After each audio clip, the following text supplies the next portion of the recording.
morning, and this is the wrap-up. It's common on wrap-up Sundays for a teacher to feel the urge to squeeze everything that's left in. So relax, I'm not going to do that.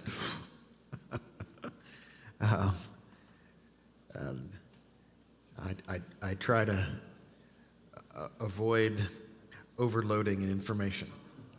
I invite you to join the presentation. My first interactive slide here asks you, of these words from your King James Bible, or how many of them have changed meanings? So, apt, by and by, conversation, halt, let, mansion, nephew, quick, remove, sedition, want. A lot of kind of common words there. What would you say about that? And let me put on the, just in case the QR code would be helpful. There it is. So you can join with that code there.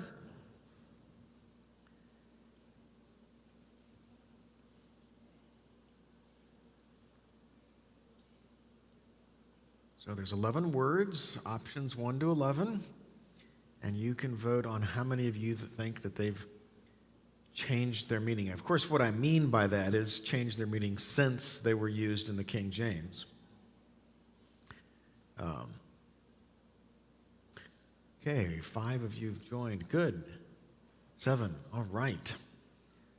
Coming in, and the graph is displaying there. Looks like some folks are about 5, maybe some about 7. We've got 1 at 11. All right. Good. Well, while you're deciding, I'll tell you one of them that has changed its meaning is the word by, the phrase by and by. By and by in 1611 meant immediately, right now. And today, by and by means after a while, maybe a long while, in the sweet by and by. Okay, so that's one that's really surprised me. Okay, and the correct answer is 11. Every single one of these words has changed its meaning. Some of them so drastically that it's hard to believe. For example, the word let. What does it mean to let something today?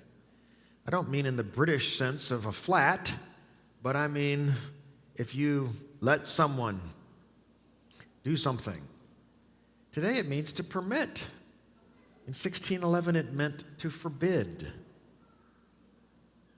So there's a verse in 2 Thessalonians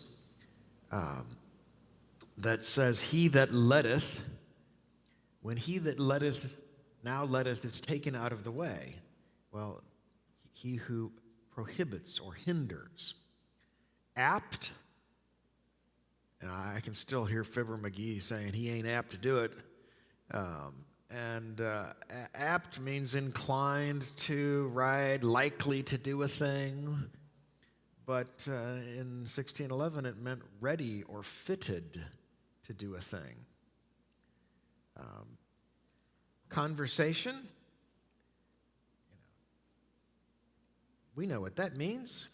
But in 1611, it could mean either something's natural habitat, like the fish hath its conversation in the sea, or it could mean behavior. Now, I think a lot of people know that conversation in the King James can mean behavior. Now, what's the point of this? Well, the point of this is to tell you my point is not, don't use the King James. My point is to tell you that if you're using the ESV or the NIV or the NLT, you're using an English version that's participating in language at a particular point in the history of English, and English is going to keep changing. There's no such thing as stopping language change. It just is always going on. So you may have decided to go, for example, from the King James to the New King James, or from the King James, maybe you went to the ESV or the NASB, and I just saw this morning a list of all of the archaic words that are in the modern translations, words that are on their way out of English language and yet are showing up in the ESV and the NASB and so on. So, basic point of Bible study, make sure you know what the words mean, because words change their meaning and you got to look them up. If you're working with the King James, which is fine, you definitely want to have access to something like Daniel Webster's 1830s dictionary, because Webster was already in the preface. So we're all agreed on number 1. We're not agreed on numbers 2 and 3. I see. Okay, that's interesting.